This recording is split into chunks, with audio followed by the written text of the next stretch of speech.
The Denver International Airport buzzed with its usual morning chaos. Rolling suitcases clattered across the polished tiles. Voices overlapped in a blend of hurried conversations, and announcements echoed from the speakers every few minutes. Business travelers typed furiously on laptops. Families juggled toddlers and snacks, and tourists with cameras slung around their necks marveled at the airport's enormous windows that opened to views of the snow-capped Rockies. David Brooks sat slouched in one of the black leather chairs near Gate C-27, glancing impatiently at the oversized digital clock overhead. His flight to Dallas was running 10 minutes behind schedule, and he hated delays. Flying already filled him with unease. Any small inconvenience amplified his nerves. He tapped his foot against the floor rhythmically, trying to drown his discomfort in the latest news scrolling across his phone. He had been dreading this trip for weeks. A conference awaited him in Dallas, and though his company insisted on his attendance, David had never been fond of flying. The cramped seats, the turbulence, the thought of being trapped miles above. The ground it all unsettled him. He had developed little rituals to cope: deep breaths, chewing gum, and keeping his earbuds ready with calming playlists. But even with these tricks, every flight felt like a battle. Attention passengers for Flight 348 to Dallas. The gate agent's voice broke through the chatter, clear and firm. Please be aware that a service K9 will be traveling on this flight. The animal is trained, fully authorized, and will remain under the control of its handler at all times. We thank you for your understanding. At first, the announcement barely registered. A mother coaxed her child into finishing a juice box. A businessman muttered into his phone, and most passengers continued about their business. Yet the words slammed into David like a physical force. His head jerked up, his foot froze mid-tap, and his chest tightened with dread. A dog on his flight? He straightened in his seat, scanning the gate area anxiously. He didn't spot the animal yet, but the very idea unsettled him. Large dogs always made him uneasy. Their size, their unpredictability, the way they could growl or lunge without warning. Even though he knew service dogs were highly trained, the thought of sharing the cabin with one for hours sent a cold shiver down his spine. The uneasy tension built inside him until he could no longer sit still. He rose to his feet, clutching his carry-on strap tightly. His voice, sharp and strained, cut across the boarding area. "Excuse me, did I hear that right? You're letting a dog on this flight?" Heads turned. Conversations hushed. A few passengers exchanged raised eyebrows, intrigued by the sudden outburst. The gate agent blinked in surprise before responding professionally. "Yes, sir. A trained canine service animal will be accompanying its handler. Everything is cleared with the airline." David's heart pounded harder. His palms felt clammy, but his frustration gave his words momentum. "You can't just bring a dog on a plane full of passengers. Some of us," he gestured vaguely at himself, "don't feel comfortable with that. This isn't right." A man in a nearby seat looked up from his magazine, frowning at David. "It's a service dog," he muttered. "What's the big deal?" But David's voice only grew louder. "The big deal is safety. What if it gets loose? What if it barks? Or worse, we'll all be trapped in there with it. I paid for this ticket, same as everyone else, and I shouldn't have to deal with that kind of risk." The murmurs around him multiplied. Some passengers rolled their eyes, while others whispered with sympathetic nods. A mother pulled her child a little closer, more to avoid the confrontation than from any fear of the dog. The gate agent tried to soothe the situation. "Sir, I assure you, this K9 is trained for public travel and has flown before. There will be no issue." But David wasn't convinced. His chest rose and fell quickly, his face flushed. He felt the eyes of the entire waiting area on him, and the pressure only fed his indignation. He crossed his arms, planted his feet, and repeated firmly, "I don't want that dog on my flight." The words hung heavy in the air.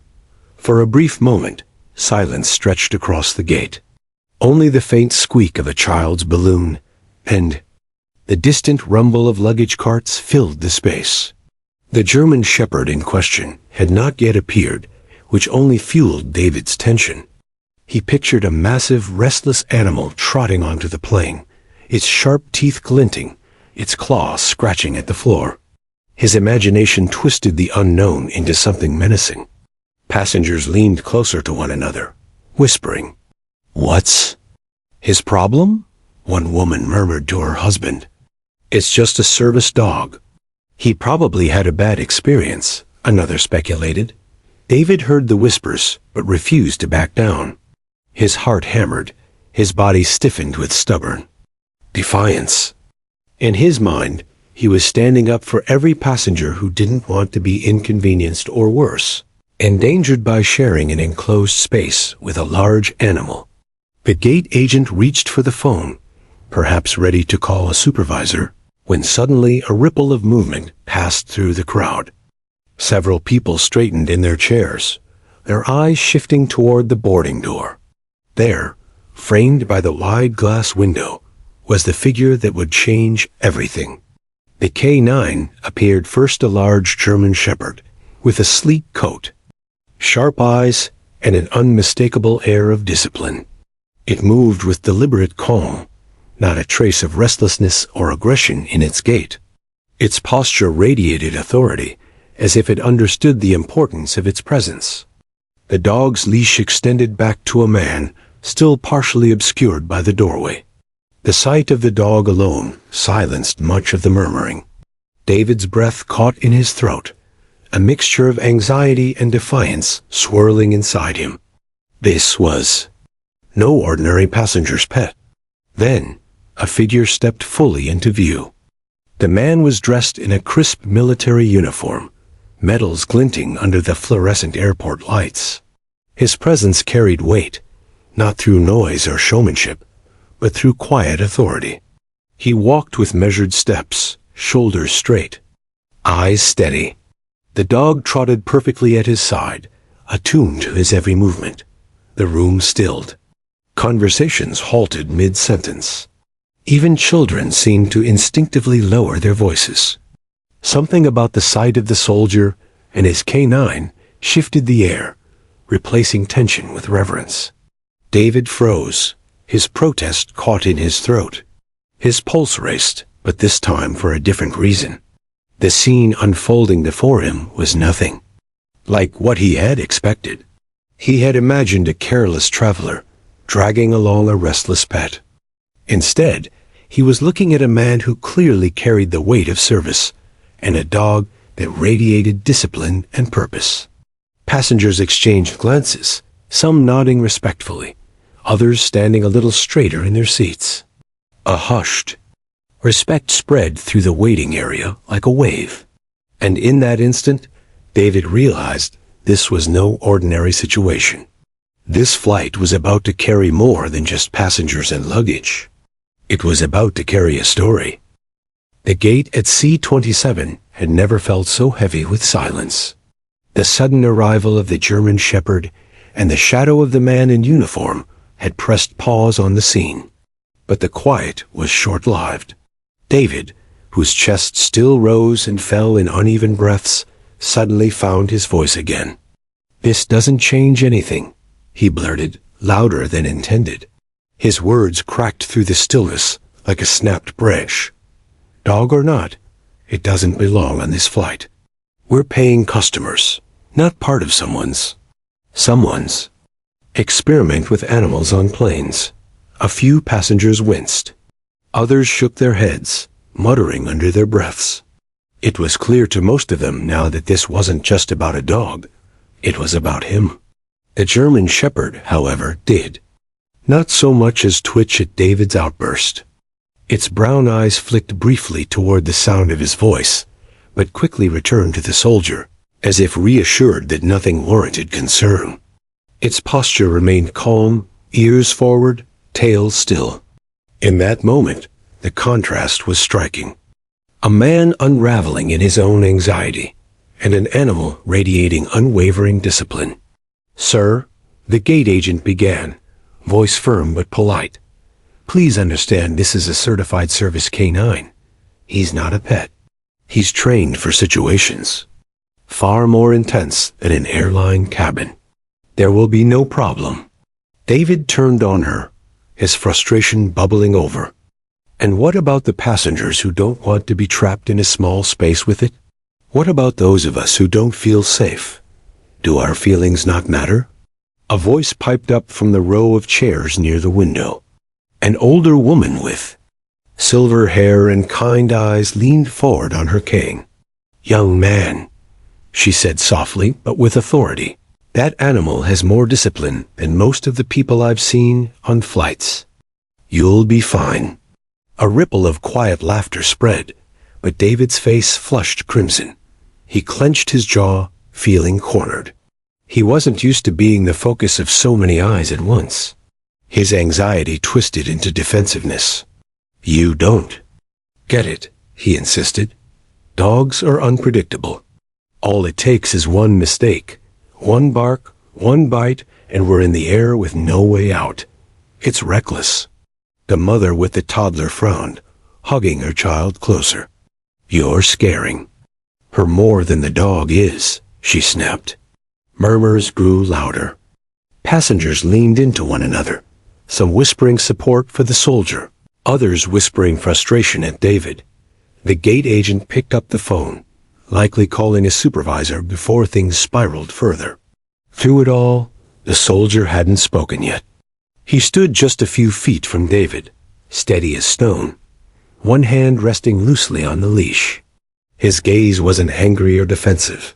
It was calm, as though he'd seen scenes like this before. Ranger the German Shepherd remained rooted by his side, eyes alert but relaxed, as though awaiting a silent command. David felt the weight of the silence shift again, pressing against his chest. His eyes darted nervously toward the canine. The dog didn't move, didn't flinch, didn't even blink excessively. It unnerved him. "Sir," the gate agent said again, firmer this time, "if you cannot remain calm, I'll have to ask you to step away from the gate area. This animal is cleared for flight. I paid for my seat." David shot back, his voice cracking. "I have rights too." The soldier finally moved. Not much, just a step forward, his boots striking the tile with a deliberate sound. The metals on his uniform caught the light. Every head turned toward him, including David's. The soldier's voice was calm, even and low, yet it carried across the space with a gravity that hushed the murmurs. "This dog," he said, his hand giving the faintest pat to Ranger's neck, "isn't just any animal. He's my partner.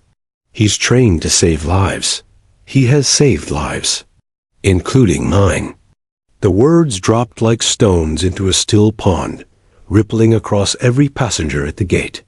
David blinked, thrown off balance. His mouth opened, but no words came immediately. He stared at the soldier, at the polished shoes, the neat uniform, the calm eyes that looked at him without judgment, only certainty. Whispers fluttered through the passengers. "He's military. That's a service dog, a real one. Bet he's seen combat." The soldier continued, his voice still low but unwavering. "He's not here for fun. He's not a pet tagging along on vacation. He's here because he is part of me. Without him, I wouldn't be standing in this airport today. And without him, I wouldn't have made it home." The passengers sat spellbound. Even the children seemed drawn into the weight of his words. David, however, stood rigid, his thoughts spiraling. His fear clashed with something he couldn't quite name respect. Maybe, or shame. He swallowed hard, his throat dry. The soldier gave Ranger a hand signal. The canine sat instantly, posture proud, gaze fixed. The demonstration wasn't meant as a performance, yet it said more than words could. This was not an ordinary dog. This was discipline, training, duty. Look at him, the soldier said gently. Does he look like he's out of control? Does he look like a danger to you? David's eyes flicked to the dog. Ranger's steady stare met his. Not aggressive, not fearful. Just calm. Still, the anxiety clawed at David's chest. He wanted to argue, to push back, to cling to his fear like a shield. But the words wouldn't come. His protest was unraveling under the soldier's presence and the quiet nobility of the canine. Passengers began to nod, some even clapping softly, as though in agreement. One man muttered, "That dog's probably safer than half the people I've flown with." For the first time since the announcement, David hesitated, his fists unclenched slightly. His voice, when it finally emerged, lacked its earlier conviction.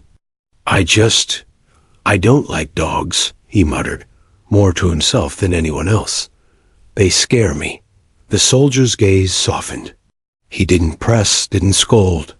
He simply nodded, acknowledging the honesty. "Fear is human, the soldier said quietly. "I understand it. But sometimes, fear blinds us to the truth. He's not here to harm you. He's here because he's earned his place." The gate was silent again, but this time, the silence wasn't heavy, it was reverent. Every passenger could feel that something extraordinary was unfolding, something far greater than a simple flight delay. And David, still trembling, realized he was standing in the middle of it. This was no longer about him, or his fear of flying, or his unease around dogs. This was about something bigger, something he couldn't yet fully grasp. But the realization was only just beginning. The hum of the airport seemed to dull as the soldier stood fully revealed under the fluorescent glow of Gate C-27. The medals on his chest glimmered faintly, but they weren't what drew the passenger's attention. It was his posture. Straight-backed, steady, unshaken.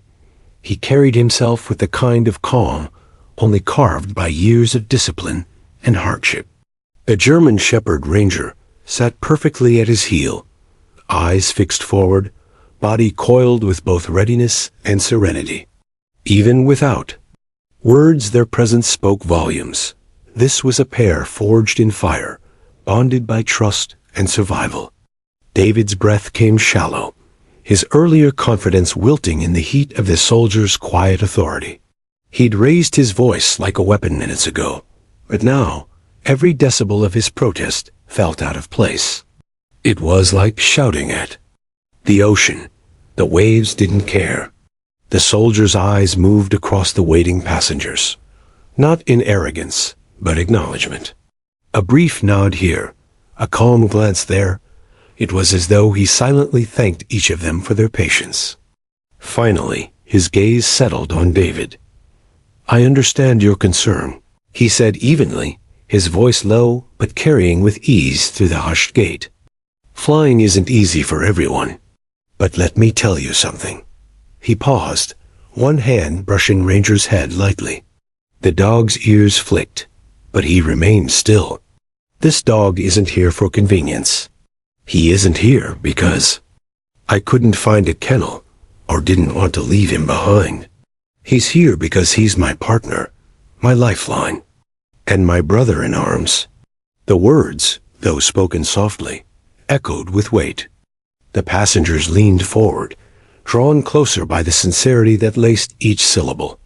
David shifted uncomfortably. He wanted to scoff, to roll his eyes, to cling to the irritation that had fueled him. But something in the soldier's tone pressed against him. This wasn't grandstanding. It wasn't performance. It was truth. The soldier's gaze didn't waver. "This is Ranger," he said. "We served together overseas, Afghanistan. He's trained to detect explosives, to warn soldiers of ambushes, to keep us alive in situations where one mistake meant we never came home." A murmur swept through the passengers' low gasps, whispered exclamations. One young man, barely in his 20s, mouthed the word Afghanistan like it was something sacred. David's stomach tightened. The soldier continued, his voice gaining. A rhythm, not rehearsed but lived. Ranger isn't just a dog. He's a soldier in his own right. He's saved more lives than I can count, including mine. When the dust clears, when the firefight ends, and when the silence feels deafening, it's his breathing I listen for. His presence reminds me I'm still alive. The gate was utterly silent now. Even the announcements over the intercom felt muffled, distant, like background noise in a movie. All eyes were fixed on the soldier and his K9. David swallowed hard. His earlier words, "What if it barks? What if it bites?" sounded ridiculous replaying in his mind. How could he reduce this animal, this veteran, to such trivial fears? But still, fear clung to him. He wasn't ready to surrender it. So what? David blurted suddenly, though his voice lacked its earlier fire. It came out hoarse, almost defensive. That doesn't mean it belongs in the cabin with us. I don't want to sit near it. A few passengers shook their heads in disgust. One man muttered, "Unbelievable." The soldier didn't bristle, didn't frown. Instead, he stepped closer to David, his boots striking the tile in measured beats. Ranger followed with perfect synchrony, like two shadows fused.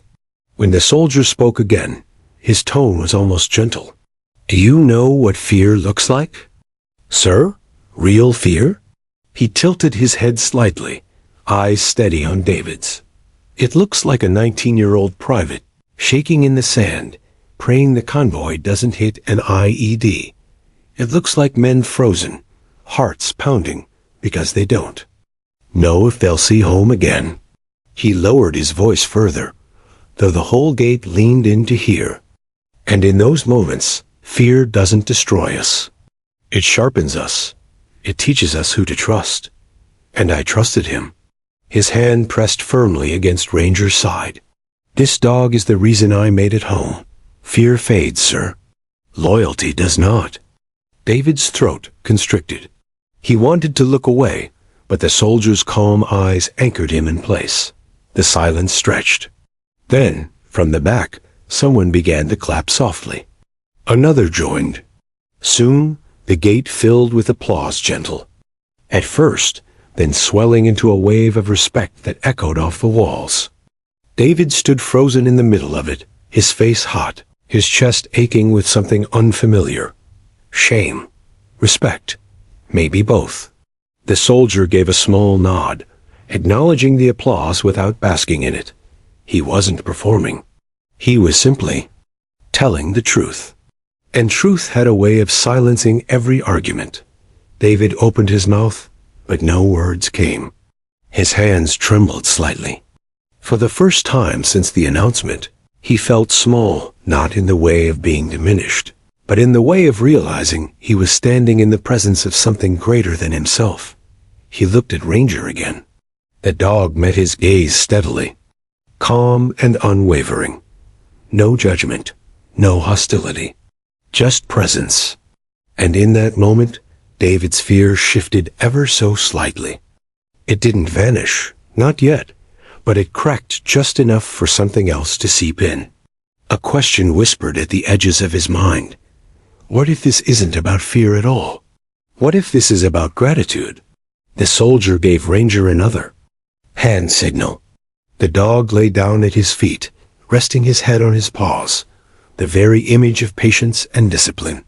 The demonstration was simple, but it drove the point home. This wasn't chaos. This was control. David lowered his eyes, words tumbling in his chest, but catching before they reached his tongue. For the first time, he wondered if he had been wrong. The gate area had grown so quiet that even the hum of the air conditioning seemed loud. Passengers who, minutes before, were scrolling phones or juggling coffee cups now sat forward in their chairs, their full attention fixed on the man in uniform. The soldier's voice carried weight, not because it was loud, but because it carried truth, and truth didn't need to shout. "This," he said, resting his hand gently on Ranger's head, isn't just my dog. He's a soldier. He's my partner. The German shepherd sat still, posture flawless, eyes calm yet sharp. He served with me in Afghanistan, the soldier continued. Together, we walked roads laced with danger. Roads where every step could be your last. He paused, and the gate seemed to lean forward collectively. His job was simple in words, but impossible in weight. Find the bombs before they found us. Smell them, signal them, give us a chance to live another day. And he did. Again and again. David swallowed hard. His earlier protests echoed mockingly. In his mind, what if it barks? What if it bites? His fear suddenly felt paper-thin against the gravity of the soldier's story. The soldier's eyes softened, not on David, but on Ranger. There was a day I'll never forget, he said quietly. And suddenly, his voice seemed to pull everyone into the past. Flashback, the desert road, the soldier's memory unfolded. Like a film, painting vivid images. A blistering Afghan sun baked the desert road, shimmering waves of heat rising from the sand. The convoy rolled forward cautiously, Humvees kicking up clouds of dust, rifles resting heavy in nervous hands. The silence was thick, punctuated only by the rumble of engines and the occasional crackle of radios. And at the front walked Ranger, ears pricked, nose low, moving with deliberate precision. I remember watching him, the soldier narrated. Softly, his eyes far away. His paws pressing into the dust, his tail stiff, every muscle alive with focus. We trusted him more than we trusted the road itself. The soldier's chest rose and fell slowly as he recounted it. Then, without warning, he froze. One paw lifted off the ground, his nose twitching. His ears went back, his body stiff. And I knew. He paused, and even the toddlers in the gate area sat quietly, sensing the weight of the moment. Ranger sat. That was his signal. And 20 feet ahead of us, buried under the dirt, was an IED, the size of a backpack. Enough explosives to rip through the convoy. Gasps rippled across the passengers. A man in a business suit whispered, "Oh my God." The soldier nodded. If Ranger hadn't stopped us, we wouldn't be here. My team, me, gone. He saved every man in that convoy that day. And that wasn't the first time. It wasn't the last. Back to the gate, the soldier's eyes returned to the present, his hand still resting lightly on Ranger's neck. You see, when you've walked roads where death hides beneath the soil, you learn to trust differently. I trusted him with my life, and he never failed me. The passengers sat spellbound. A young woman near the window dabbed her eyes with a tissue. A man in his 40s nodded slowly, his jaw tight as though reliving his own memories. David, though silent, felt his chest constrict. His fear of flying suddenly seemed trivial compared to the soldier's fear of not making it home at all. The soldier's voice dropped softer still. But the war didn't end when we came home. For some of us, it followed. He tapped his temple lightly. The noise, the memories, the weight. And that's why Ranger is still with me. He helps me breathe when the walls close in. He grounds me when the past gets too loud. He gave. A faint smile, one that carried both pain and gratitude. He's not just a dog. He's my partner, my therapy, my reminder that life goes on. For the first time since the protest began, David felt tears sting his eyes. His throat tightened, but he couldn't look away. The passenger's response, a woman in a business blazer, broke the silence first. "Thank you," she said softly.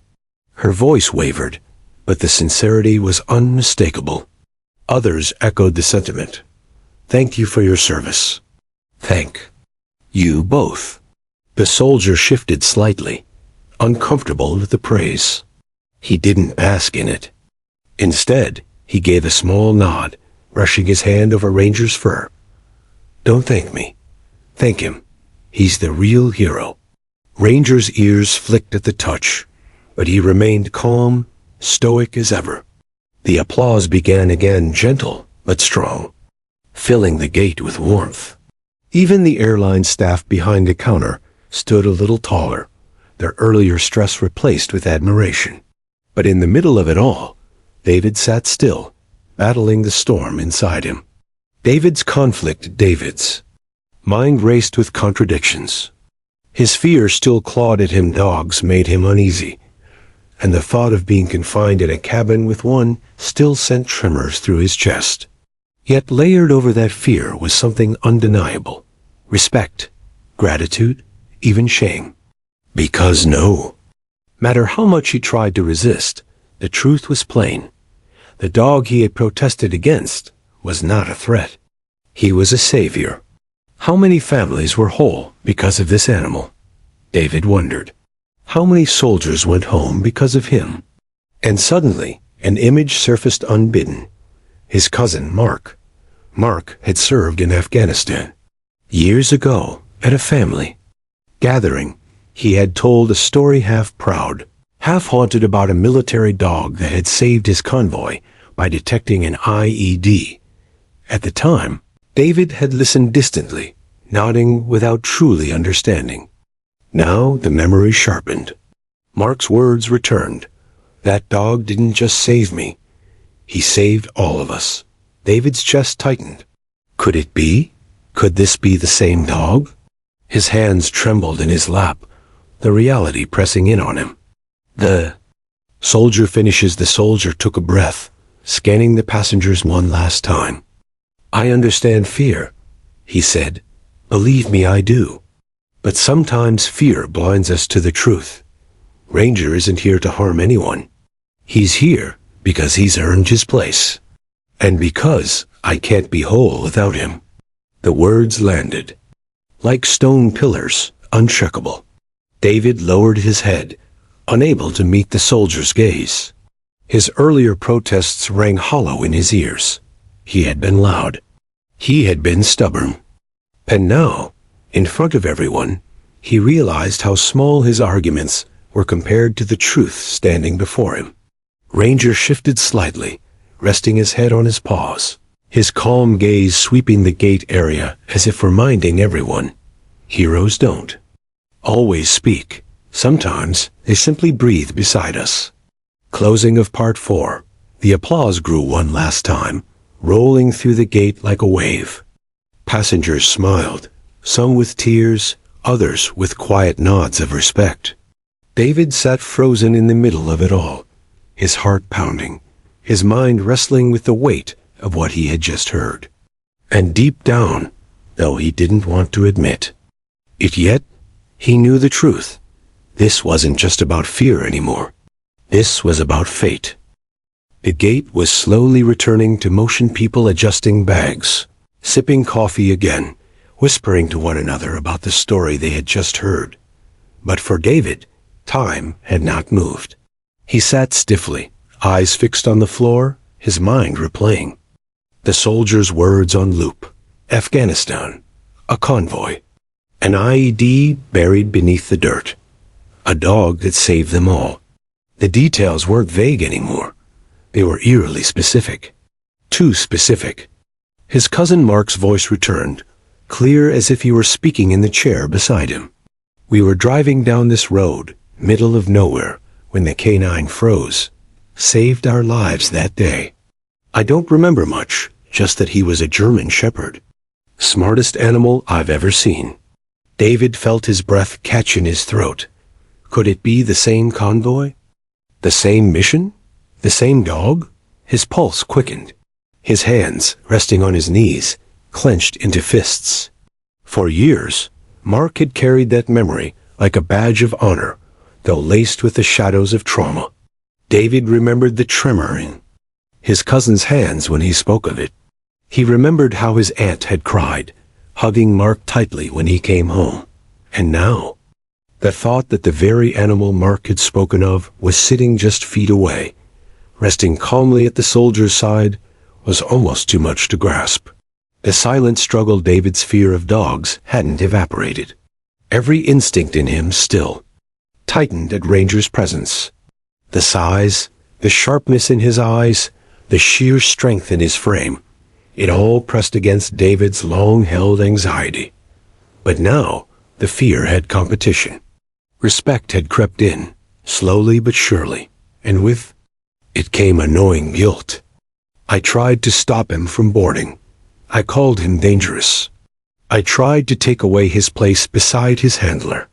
The shame stung deeper with every heartbeat.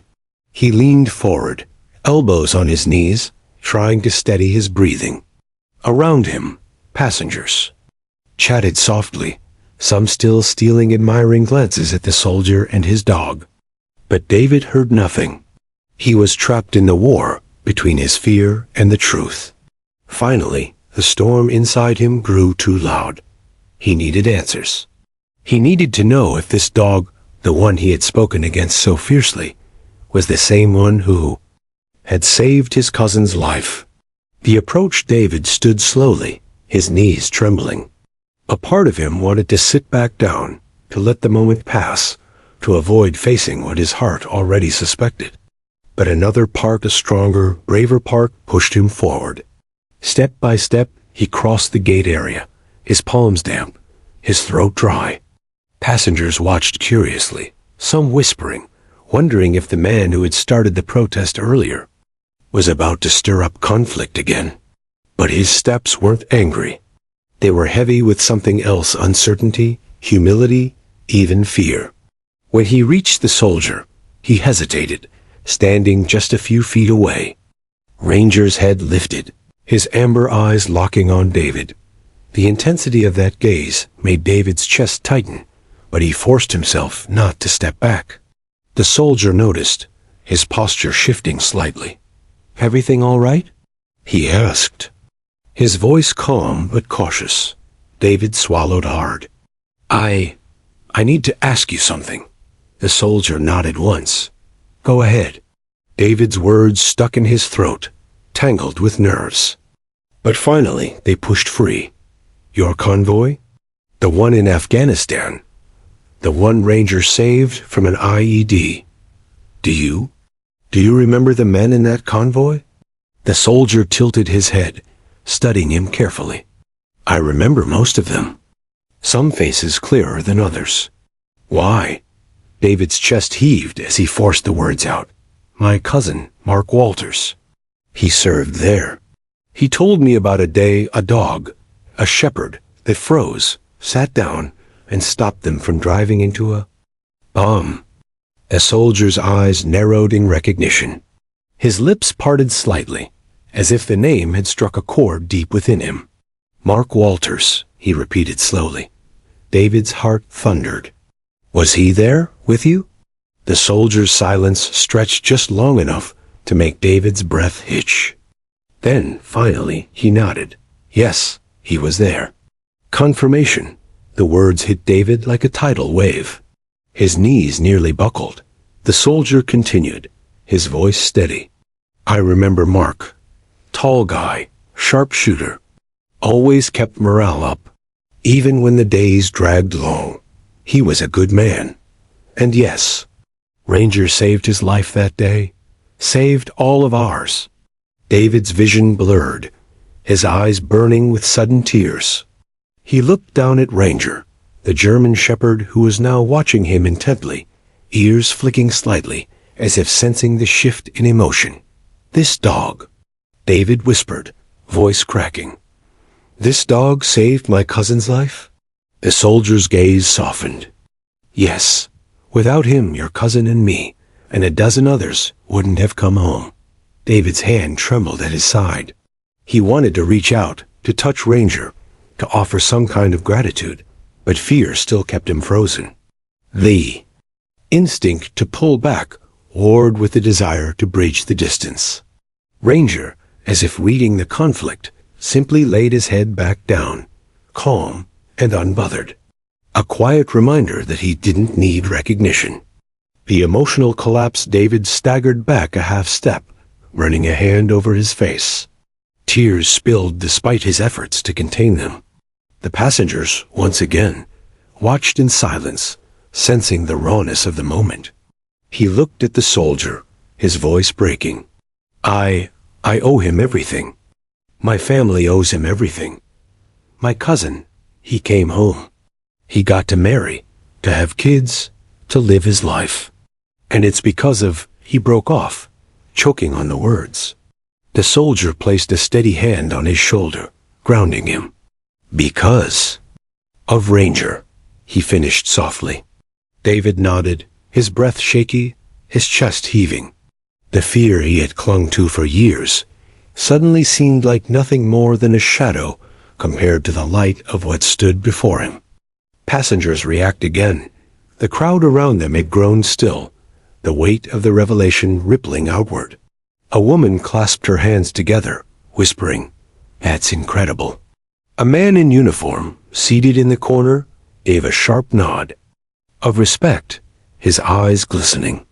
Even the airline staff, who had been preparing for boarding announcements, paused to let the moment unfold untouched. The gate had become more than just a waiting area. It was now a place where lives, past and present, intersected in a way none of them would ever forget. David turned back to the soldier, shame and gratitude warring in his expression. His voice trembled as he spoke. "I'm sorry," he said. "I'm so sorry for what I said earlier, for trying to stop him, for acting out of fear." His eyes flicked to Ranger. "I didn't understand. I didn't know." The soldier gave a small, forgiving smile. "Fear is human. But the fact that you're standing here now, saying this, that matters more than the mistake." David wiped at his eyes, nodding quickly. "Thank you. Thank you both." A shift in heart, though David didn't reach out to touch Ranger yet. Something inside him had changed irreversibly. The walls of fear that had caged him for years had cracked, light pouring through the fractures. He saw not a threat in Ranger, but a protector. Not danger, but salvation. And for the first time in decades, David felt the possibility of freedom from his phobia, from his guilt, from his ignorance. Closing of Part 5. The gate was quiet again, but it wasn't the silence of unease. It was the silence of awe, of respect, of hearts processing a truth bigger than themselves. David sat back down, but this time he didn't avoid looking at Ranger. He didn't flinch when their eyes met. Instead, he nodded subtle, grateful, reverent. Because now, he knew.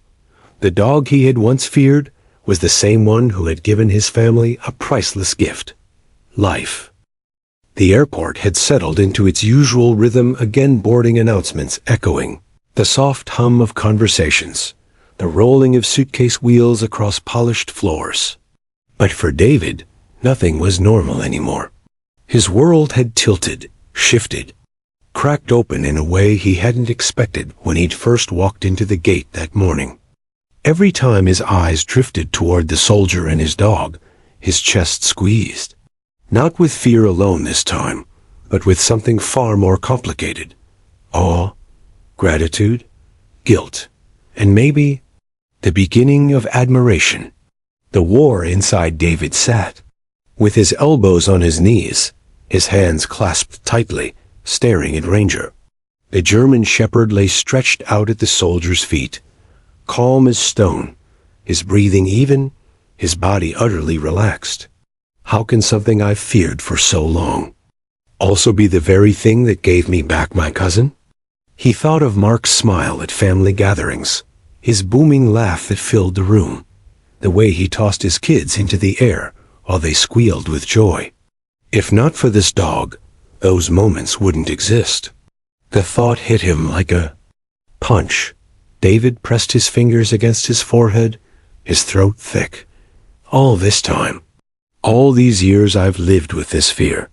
I never once considered what these animals truly do, how much they give. But even as gratitude swelled in him, fear clawed at his chest.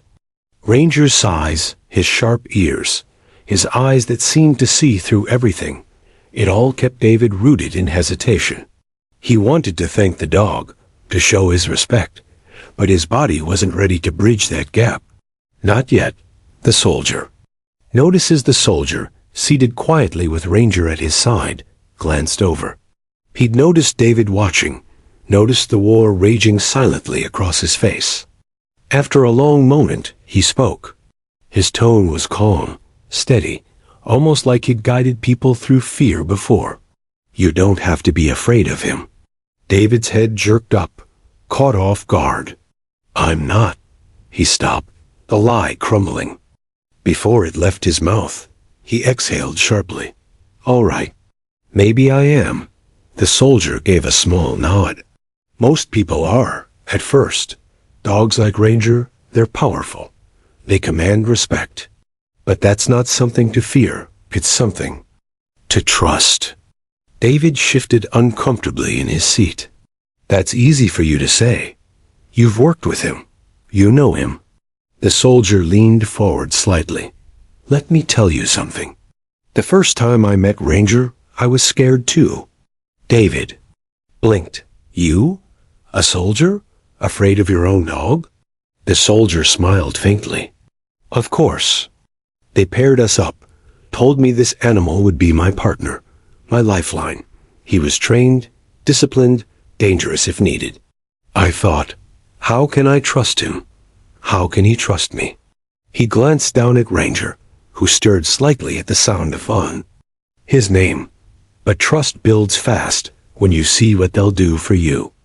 When you realize they don't hesitate to put themselves between you and danger. When you see that loyalty in action, fear fades. The invitation David's palms grew damp. His heart raced. He knew what was coming before the soldier even said it. Would you like to meet him? Properly? The question hung heavy in the air. David's chest tightened. His first instinct was to say no, to retreat, to stay in the safety of distance, where fear still held control. But something inside him, the memory of Mark's life, the soldier's calm words, the crowd's respect pushed back. This was his chance to start breaking the chains of fear that had bound him for so long. He swallowed. Hard. I don't know if I can. The soldier's voice was gentle. You don't have to touch him. You don't have to do anything you're not ready for. Just take a step closer. That's all. David's stomach nodded, but his legs moved before his mind could stop them. Slowly, carefully, he stood and approached. First steps Ranger noticed immediately. His head lifted, his amber eyes locking on David. The gaze was sharp, alert, unreadable. David froze mid-step, his pulse spiking. The soldier raised a calming hand. It's all right. He's just watching you. That's his way of measuring if you're safe. David forced himself to breathe. He looks like he's judging me. The soldier chuckled. In a way, he is, but not how you think. He's not deciding if you're worth trusting. He's deciding if you're worth protecting. That sentence burrowed deep into David's chest. Worth protecting. He took another step forward, then another. Each one felt like lifting a mountain. Finally, he was standing just a few feet away, close enough to see the sheen of Ranger's coat, the steady rise and fall of his chest, the faint twitch of his ears. His legs shook, but he held his ground. The breakthrough moment, the soldier leaned forward slightly. Would you like to hold out your hand? David's stomach lurched. What? No, what if he won't bite you. He'll just smell. That's how he learns who you are. But you don't have to. It's your choice. David's hand trembled at his side. He looked down at Ranger. The dog's gaze had softened, the intensity fading into something calmer. This was the moment, the bridge between fear and courage. Slowly, so slowly, David lifted his hand, extending it slightly. His palm hovered uncertainly, halfway between pulling back and reaching forward. Ranger shifted, sniffed the air, then leaned forward just enough to press his wet nose gently against David's fingertips. The contact was electric. David sucked in a sharp breath, his body rigid, but nothing bad happened. No growl, no snap, no sudden movement. Just a calm, brief touch of recognition. Ranger pulled back slightly, his head tilting as if to say, "I know you now." The release something inside David cracked open. His chest heaved as tears pricked his eyes. He laughed a shaky, disbelieving laugh, half relief, half joy. I touched him," he whispered, almost to himself. The soldier smiled. "Yes, you did," and looked nothing to fear. David pulled his hand back, staring at it as if it held some kind of miracle. The fear that had wrapped around him for so long loosened its grip. It wasn't gone, not completely, but it was weaker now. For the first time, David felt free. Passengers respond again. A ripple of applause broke out behind him. David turned in surprise to see several passengers smiling, clapping softly. Some had tears in their eyes, touched by the bravery of the moment. "You did it," a woman said warmly. "You faced it." David flushed, embarrassed, but deeply moved. The soldier's wisdom. The soldier spoke again, his tone steady. "Fear doesn't vanish overnight. It lingers, it whispers. But the only way to silence it is to face it, one step at a time. Today you did that." David nodded, his throat tight. "I feel like I just climbed a mountain." The soldier chuckled. "In a way, you did. And Ranger? He'll always remember you now. Dogs don't forget." David looked down at Ranger again. The dog had settled back at his handler's feet, calm and content, but his eyes flicked once more toward David, steady, knowing. A new perspective. David sat back down, his whole body trembling from the intensity of the moment. But this time, he didn't avoid Ranger. He didn't look away in fear. Instead, he let himself watch the way Ranger rested, the way his ears flicked at every sound, the way his chest rose and fell with peace. For the first time, David didn't see a threat. He saw a guardian, a hero, and maybe, just maybe, a friend. Closing of Part 6, the gate began to buzz with boarding announcements. Passengers gathered their things, lining up in neat rows. But David remained still for a moment longer, soaking in what had just happened. He had taken his first step toward freedom. He had touched the very animal he'd once sworn he'd never go near. And in that brief, miraculous moment, something had shifted inside him forever. He smiled faintly, whispering under his breath, "Thank you, Ranger." The journey wasn't over yet. But for the first time in his life, David believed it could be. The boarding line shuffled forward, but David remained seated, almost frozen in place. His heart was still racing, not from terror, but from the surge of something new courage. He had done the unthinkable. He had touched the dog. Yet, as he sat there, a heaviness lingered in his chest. Something unfinished, something buried too deep for too long. Ranger lay quietly at the soldier's feet, but every so often, his sharp amber eyes flicked toward David.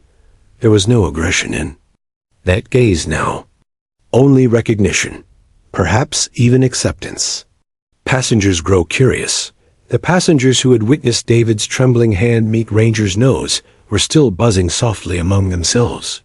Some were smiling warmly at him, others nodding with encouragement, but their whispers carried questions. Why was he so afraid? What story lay behind that fear? The soldier noticed the lingering tension in David's shoulders. "You've made a huge step today," he said quietly, "but I can tell something's still heavy on you. If you're comfortable, talk to me. Talk to us. Fear has roots. Sometimes sharing them makes the fear lose its power." David looked down at his hands. They were still trembling faintly, not with fear now, but with the weight of memory. He hesitated. Then, slowly, he nodded. "All right. I'll tell you." A childhood memory unearthed the terminal seemed to hush, as if the walls themselves leaned in to listen. David drew in a shaky breath. "When I was 8 years old," he began, his voice quiet but steady, "a neighbor's dog attacked me. It was a big one, a Rottweiler. I don't even remember what set it off. One second, I was riding my bike in front of their house, and the next, it was on me." Gasps rippled through the gathered passengers. David's voice trembled. "I remember the sound of its growl. I remember the weight of it slamming me onto the pavement. Its teeth? They tore into my arm before someone pulled it away. I spent 2 weeks in the hospital. Stitches, surgeries, nightmares." He paused, swallowing hard. "From that day on, I couldn't look at a dog without feeling like I was back on that pavement. Like I was 8 years old again, helpless, bleeding, screaming for help." A few passengers dabbed at their eyes. The soldier listened intently, his hand resting calmly on Ranger's back. The power of listening. David pressed his palms together, his voice cracking. "People never understood. They told me, not all dogs are like that, but it didn't matter. My mind didn't care about logic.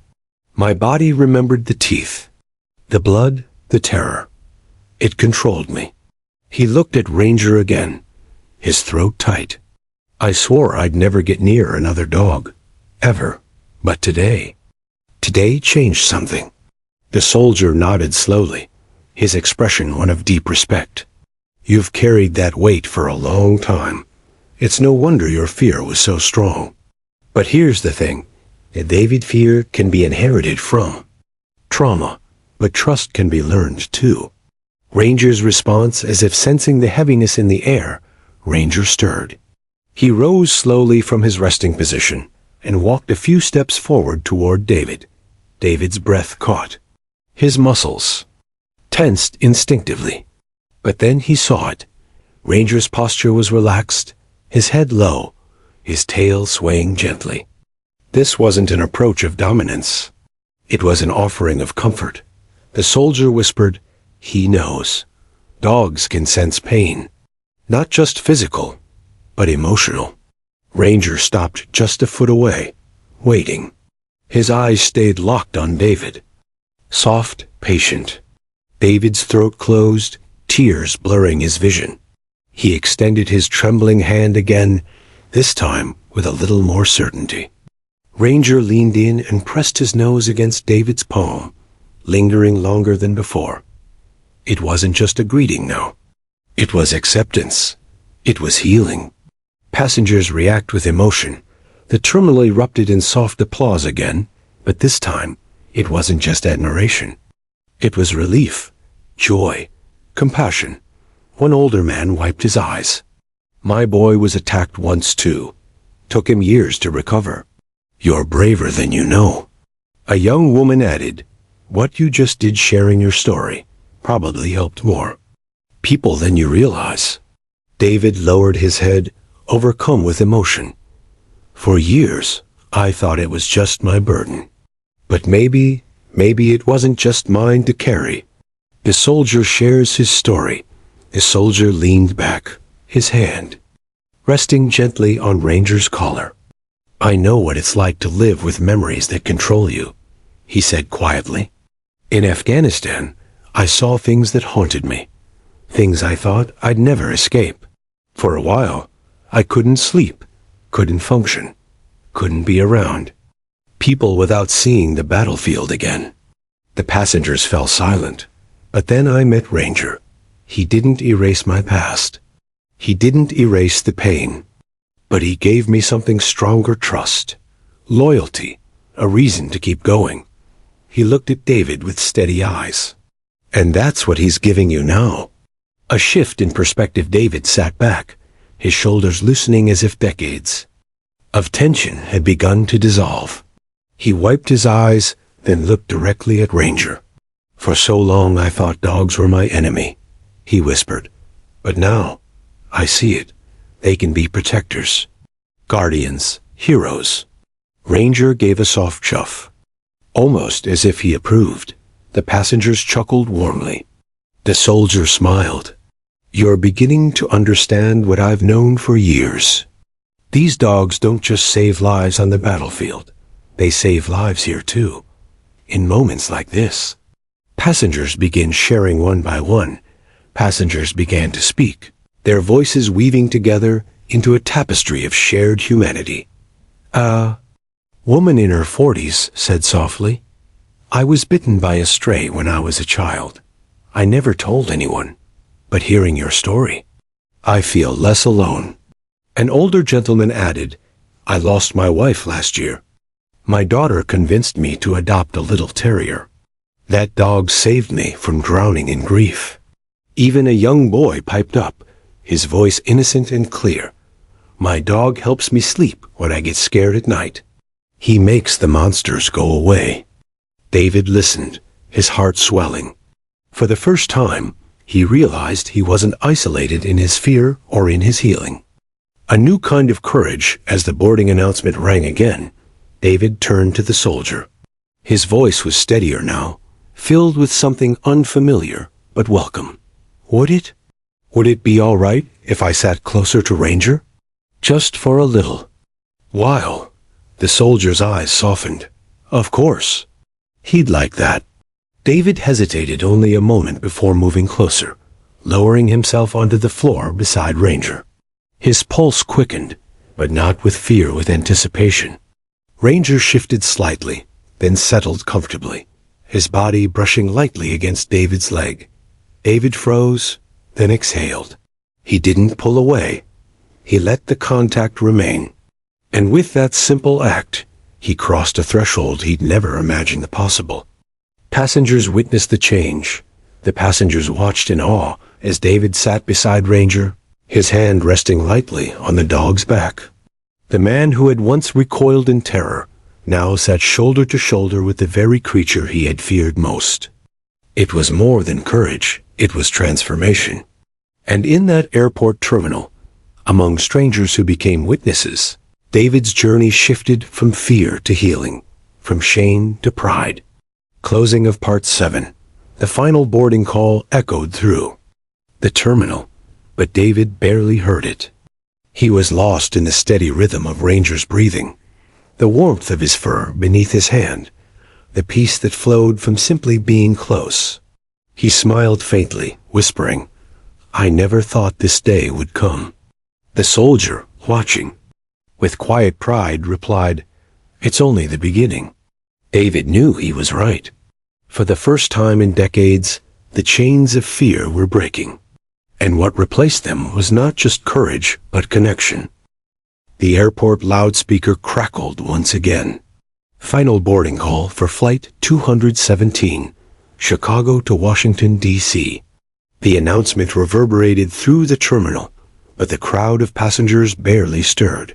Their eyes were fixed on David, Ranger, and the soldier, a circle of strangers, bound by an extraordinary moment. David sat on the floor, his palm resting lightly on Ranger's back. The fear that once clutched his chest had loosened its grip. In its place, a fragile, trembling courage had taken root. For the first time in decades, he felt at peace near a dog. A test of courage. The soldier glanced toward the gate. "We'll have to board soon?" he said gently. Then he looked at David. "Would you like to walk beside us? Just until we reach the jet bridge. Think of it as one last step before this chapter closes." David froze. His heart skipped. Walking beside Ranger wasn't like touching him briefly. It meant moving together, side by side, trusting each step. The challenge was daunting, but the opportunity shimmered like an open door he'd long avoided. The passengers leaned forward, waiting. It was as if the entire terminal held its breath. David swallowed hard. His voice was unsteady, but clear. "Yes, I'll try." The soldier gave Ranger a quiet signal. The dog rose gracefully, his tail giving a slow, encouraging wag. David stood too, his legs trembling slightly. The soldier positioned himself between them, not as a barrier, but as a steadying presence. And then they began to walk. Each step felt like a trial. David's body wanted to shrink away, to retreat, but the steady rhythm of Ranger's movements anchored him. The dog did not rush. He did not lunge. He simply walked calm, composed, and patient. Passengers began to rise from their seats, clapping softly, their faces glowing with pride. A few recorded on their phones, though most simply watched, unwilling to break the sacredness of the moment. David's shoulders, once hunched in fear, began to straighten. His breathing slowed. By the time they reached the gate, he was no longer trembling. He was walking with Ranger. The soldier's words at the entrance to the jet bridge. The soldier stopped. He placed a firm hand on David's shoulder. "You see?" he said with quiet pride. "Courage isn't the absence of fear. It's choosing to move forward, even while afraid. Today, you've done more than you realize." David's throat tightened. I feel like I'm reclaiming a part of myself I thought was gone forever." The soldier nodded. "You are. And this," he gestured toward Ranger, "this is what healing looks like. Slow, patient, built on trust." Ranger sat obediently. At his side, tail thumping gently on the floor. The unexpected gesture, then something remarkable happened. Ranger leaned forward and rested his head lightly against David's leg. Gasps echoed through the passengers. David froze, tears springing to his eyes. Slowly, he lowered his hand and let it rest gently on Ranger's head, not with hesitation this time, but with acceptance. The connection was undeniable. It wasn't just a man touching a dog. It was forgiveness for the past, for the fear, for the years lost to trauma. The applause that erupted shook the terminal. Some passengers stood, others whistled, many clapped through tears. Even the gate attendant had watery eyes as she watched. "The crowd speaks," a woman near the front called out. "You're an inspiration." Another added, "You gave us hope today." The older man from earlier, his eyes glistening, whispered loudly enough for others to hear, "My son's going to hear this story. He needs it."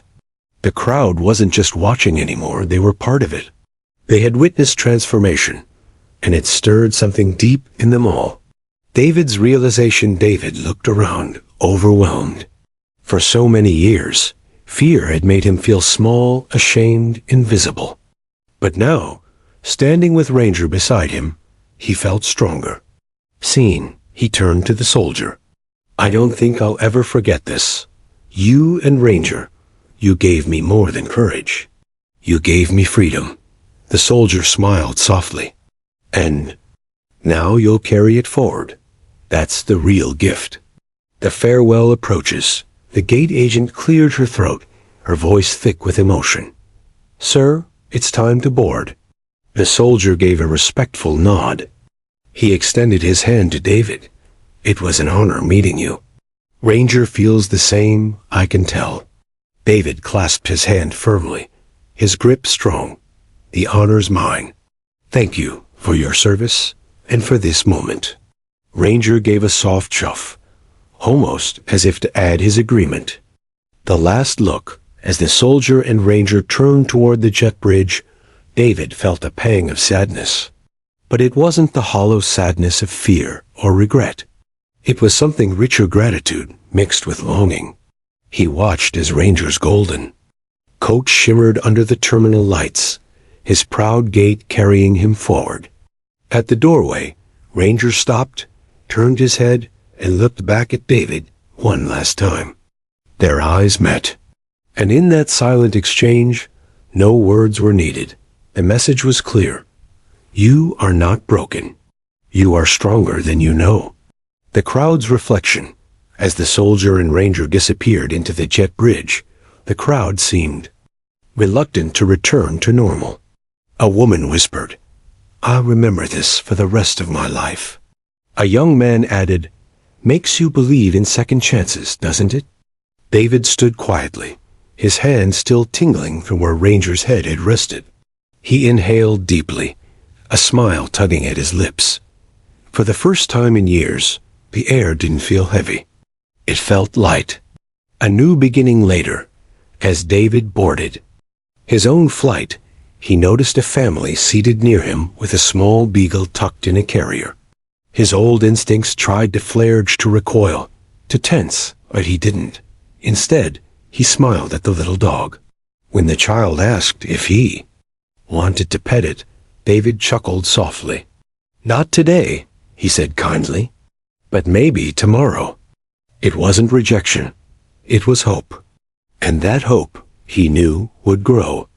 Closing reflection, as the plane ascended into the night sky, David closed his eyes.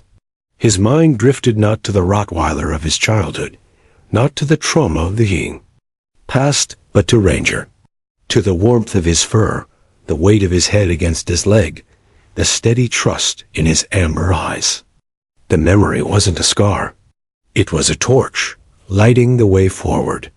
And in that moment, David knew. His life had changed forever. Final lines. Sometimes healing comes where you least expect it. In an airport terminal, from a stranger's kindness and a dog's quiet, unwavering trust. For David, Ranger was not just a service dog. He was the bridge between fear and freedom.